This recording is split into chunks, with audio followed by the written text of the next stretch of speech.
everyone, Mama Jane here, and welcome to AMC 2016. Give it to me!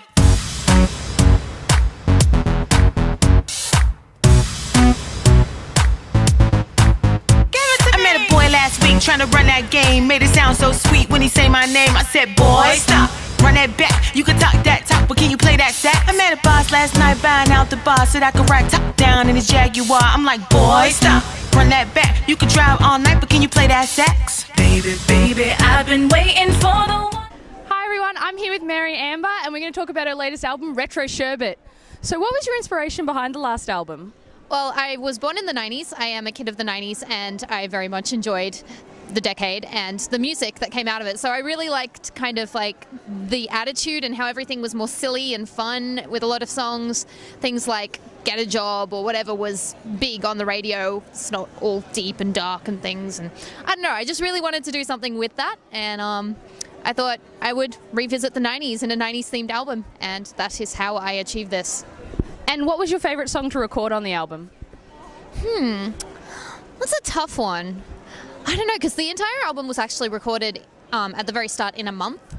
So I did it as part of February album writing month, and it was such a blur. It was almost like it all kind of came at once, but I don't know. I really like recording at home because it was all done at home, and I self-recorded everything, which means I'm in my little recording studio in my room, and I'm lying on the floor or jumping around, or I take the strangest positions when listening back to music because I can, and I'm at home, and I'm often like in really strange clothing or so Do you ever record in a onesie? that's likely to have happened by this point, to be honest. It's actually very likely to have happened. I've got a Cheshire Cat onesie, so it's likely to have been that. Yeah.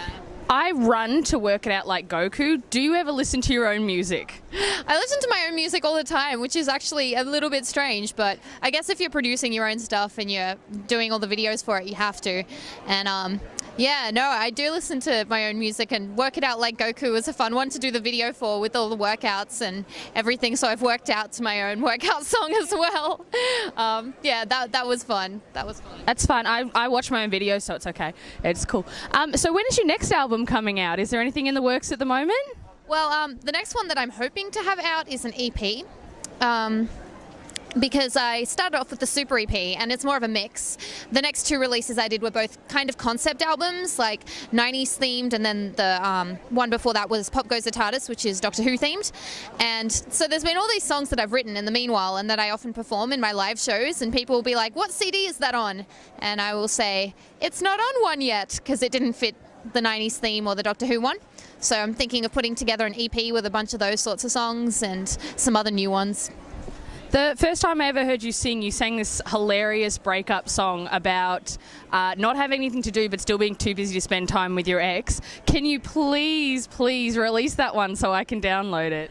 I should do that. I think that was on the list of things that could have been bonus tracks on there. So I might do that one, because you haven't been the first person to ask about that. So maybe people just have, you know, interesting experiences with breakups where they've had a similar thing where they're just like, I would rather do anything than see you right now. Yes, that's right. I will rewatch Pokemon for the 60th time rather than see you. All right, thank you so much, everyone. This is Meri Amber. You can find her on Facebook. Is there any other websites or things you'd like to plug right now? There's an entire list back there. I mean, I live on the internet, so if you type in my name, it's spelled very strange. It's Meri Amber, and if you type that in, the whole lot of them should come up, unless some other Maryamba comes out in the next few weeks and overtakes me. I've currently got that real estate, so. All right, thank you so much. Yeah, no, thank you. Thank you for having me on. Yay! I just love to be a part of your world. I don't want to start a war. If you win, I'll be happy for you. I just love to be a part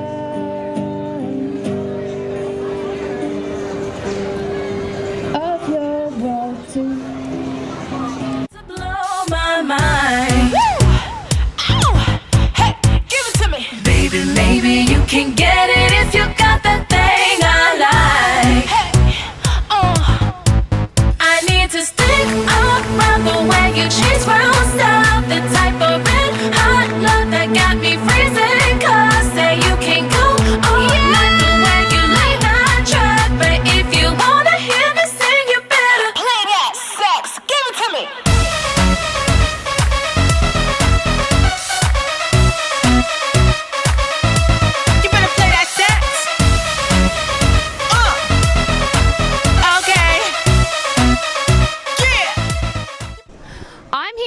Casey today. Casey, could you tell me who you dressed up as and a little bit about your costume? I am Sally from The Nightmare Before Christmas, but I decided that she needed a ball gown, so I made her a ball gown. Every woman needs a ball gun. And how many hours work went into this costume?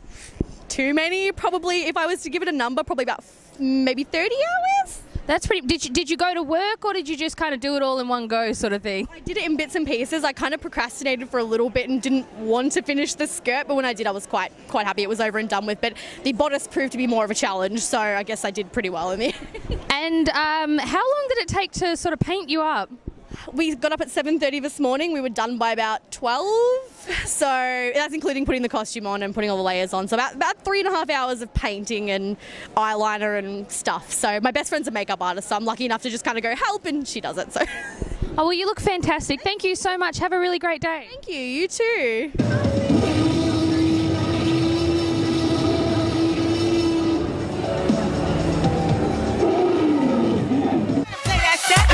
Last week, honey, he's so vain, yeah, he be loving himself like Kim and Ye. I'm like, boy, stop, run that back. Goddamn, you fine, but can you play that sax?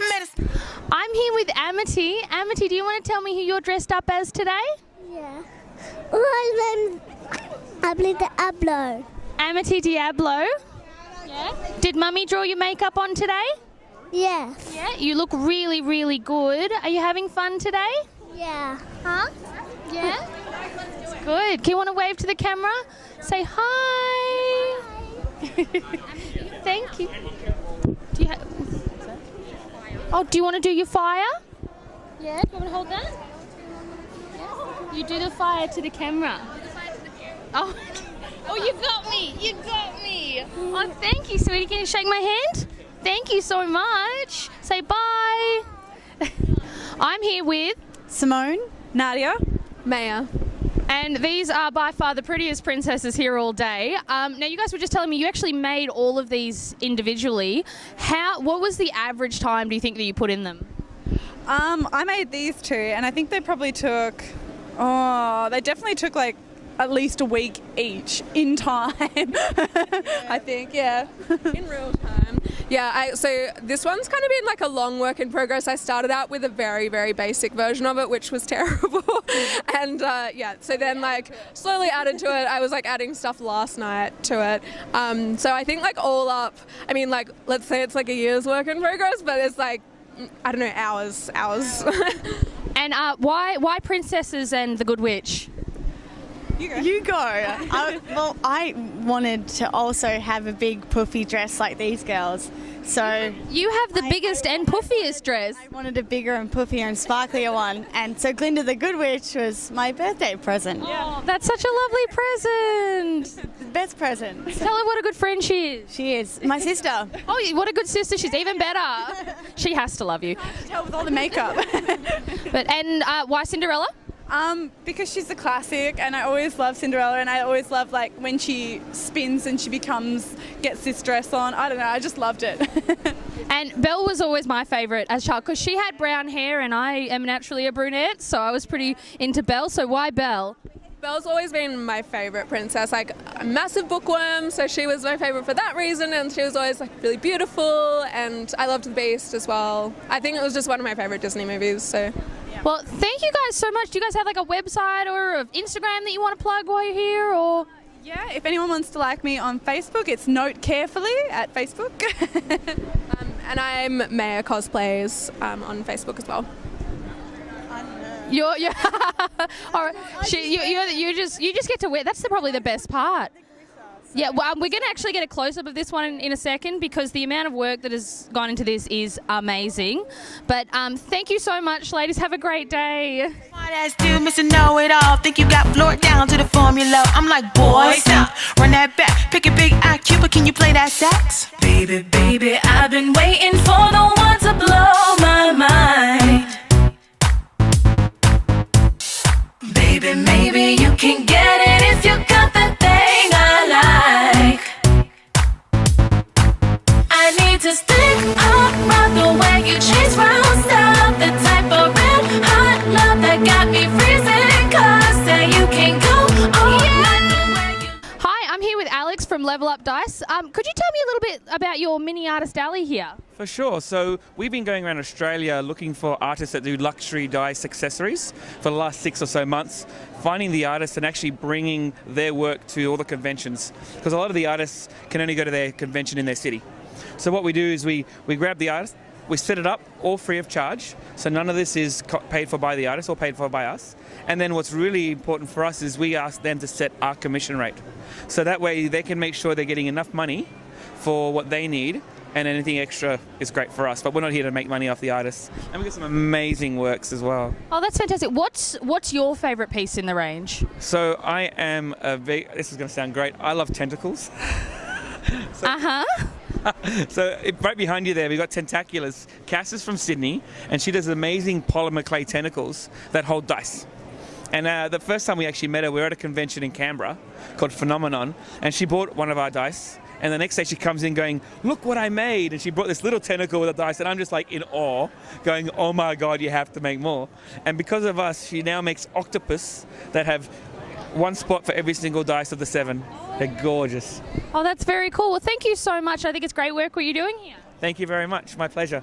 But if you wanna hear me sing, you better play that sax. Give it to me.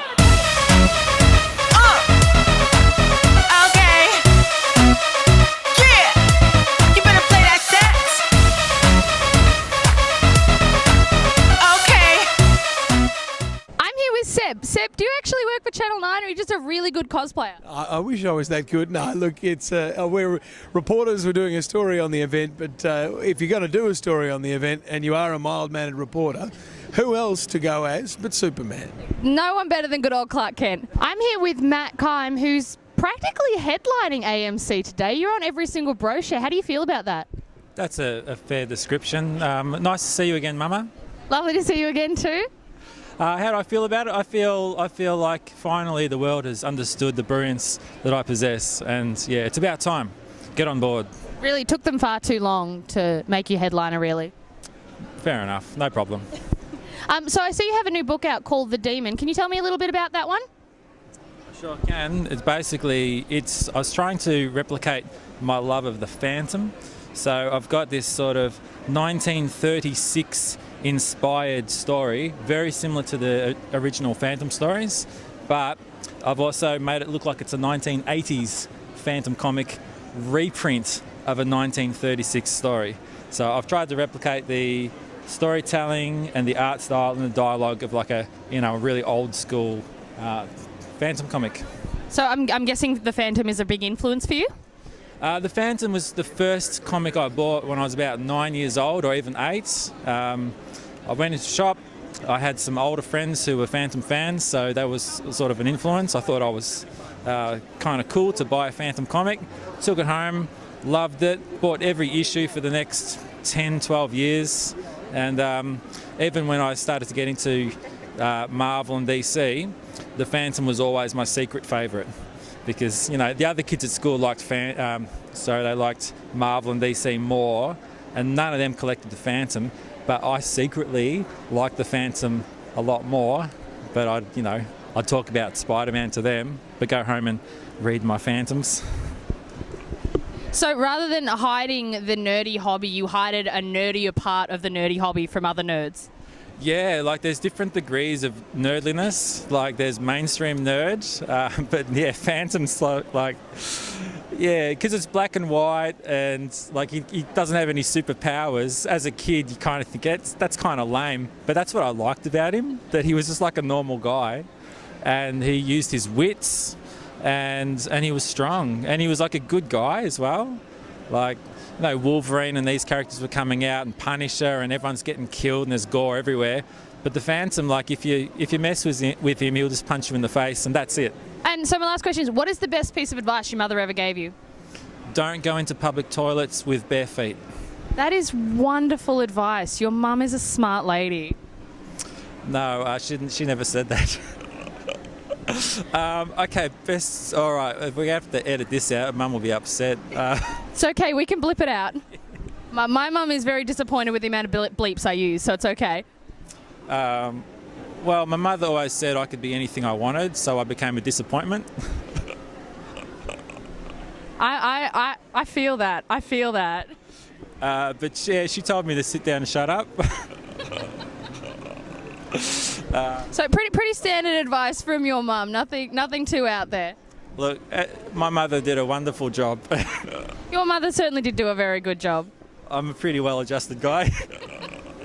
Oh, wonderful. Thank you so much, and I hope you go well for the rest of the con. Oh, thank you very much. Fantastic.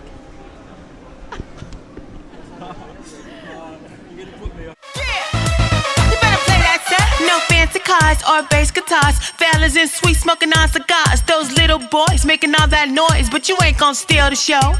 No fancy cars or bass guitars. Fellas in sweet smoking on cigars. Just play that song I know. Take a deep breath and blow. Get loose, get right. Get a grip and rock me all night. Hold tight, lean back. Play one-on-one with that sax. Get loose, get right. Get a grip and rock me all night. Hold tight, lean back. So that's it for AMC 2016. I'm Mama Jane, and I hope I see you at the next convention. Bye! With that sax. I need to stick around the way you chase round stuff. The type of